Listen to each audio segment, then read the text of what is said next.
Pessoal, graça e paz. Vocês observaram aí a propaganda do curso no começo do vídeo.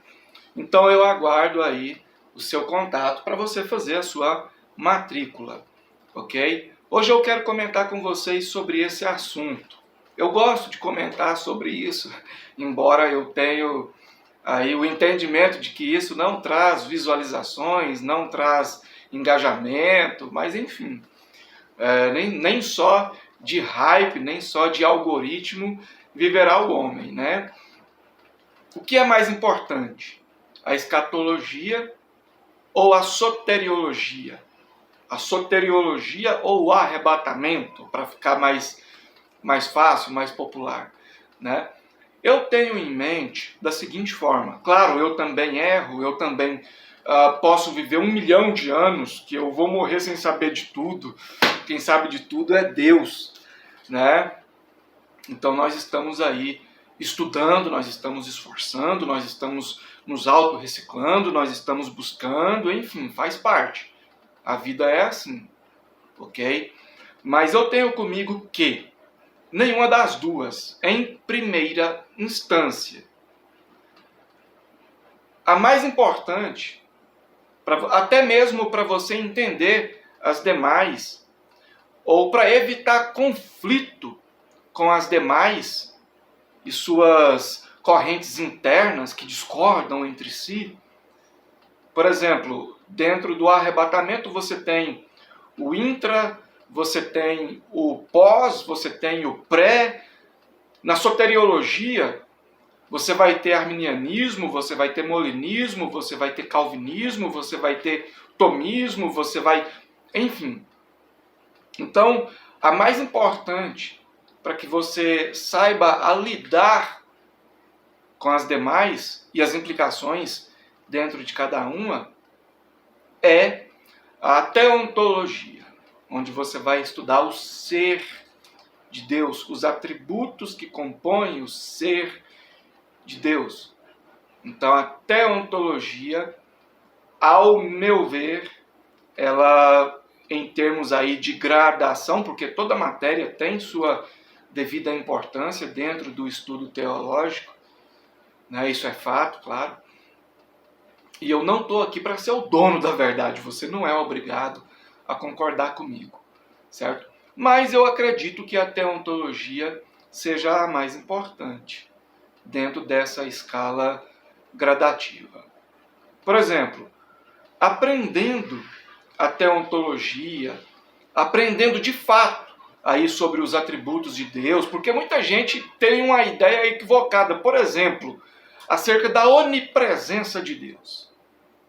Dentro daquilo que eu já pude observar, mais de 80% dos cristãos têm uma ideia equivocada acerca da onipresença de Deus. Inclusive cristãos estudados, certo? Claro, não estou generalizando, óbvio, né?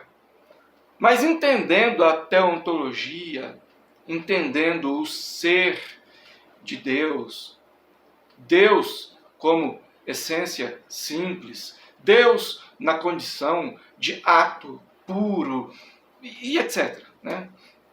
Você evita conflitos dentro de outras áreas que também fazem parte da teologia. Por exemplo, eu já disse aqui, né, você tem várias vertentes dentro do contexto soteriológico. Você aprendendo a teontologia, você já elimina algumas dessas vertentes. Porque você vai ver que uma delas fere a ideia lógica de que Deus é ato puro, essência simples. Você vai ver que a outra, dentro do contexto escatológico, fere o atributo de Deus. Deus é amor, logo, a ira é uma consequência da justiça de Deus, e não um atributo do Deus que é todo amor, porque se ele é todo amor, então a ira não é um atributo dele. Caso contrário, ele pode deixar de ser essência simples dentro das implicações. Então você vai eliminando, certo? Então, para quem quer começar de uma forma gradativa e ter menos cansaço, isso a gente aprende no longo da caminhada, certo? A gente aprende aí com muito esforço. Mas você pode poupar um desgaste desnecessário. Se você quer aprender aí dentro dessa forma gradativa, a minha visão, repito, isso é algo meu. Você não é obrigado a concordar. Mas eu acho melhor você aprender sobre a teontologia. Ok? Você vai entender aí os atributos de Deus, Deus na condição de sempiterno, e não eterno, mas sempiterno, e etc. No curso a gente ensina isso, tá bom? De forma bem detalhada, de forma bem elucidativa. Então, começando aí pela teontologia, você vai aprender, você vai eliminar muitas vertentes aí que só te trariam dor de cabeça. Ok? Claro que você tem que conhecer essas vertentes, o que elas dizem, o que elas defendem, os pontos fortes, os pontos fracos, as implicações geradas por elas mesmas. Você tem que conhecer isso tudo, mas isso não quer dizer que você tem que abraçar isso tudo, né? Então você vai... É igual uma prova. Agora eu vou usar um exemplo bem... Não sei o adjetivo agora, meio rústico, meio...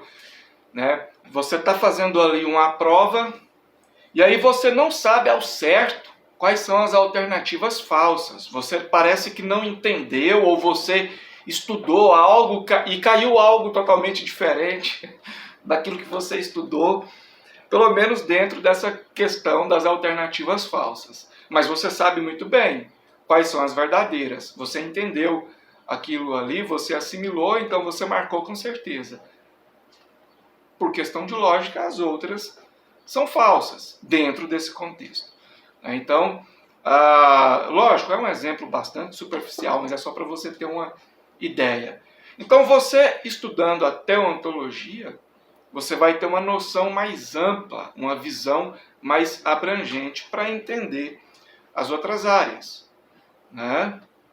E às vezes a gente começa de forma errada. A gente começa pela escatologia, depois vai para a soteriologia, depois parte para as questões lá de transições, de lei, graça, o que fica, o que não fica, as acariações, e parte para, enfim, aí por último você vai para a teontologia. Eu acho que a gente deve começar dessa forma que eu mostrei aí para vocês. Claro, repito, todas as matérias têm a sua devida importância dentro do conjunto teológico, principalmente o arrebatamento, a escatologia, né, que vai falar aí da segunda vinda de Cristo, que vai falar do arrebatamento, da perseguição que vai ocorrer na grande tribulação. Enfim, são assuntos de uma importância muito grande.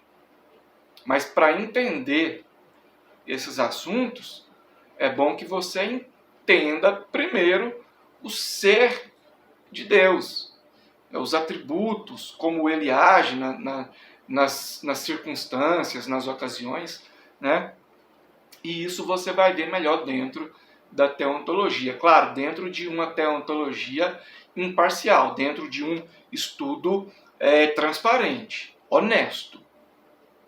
Né, gente? Pelo amor de Deus. Então é isso, era rapidão esse vídeo mesmo.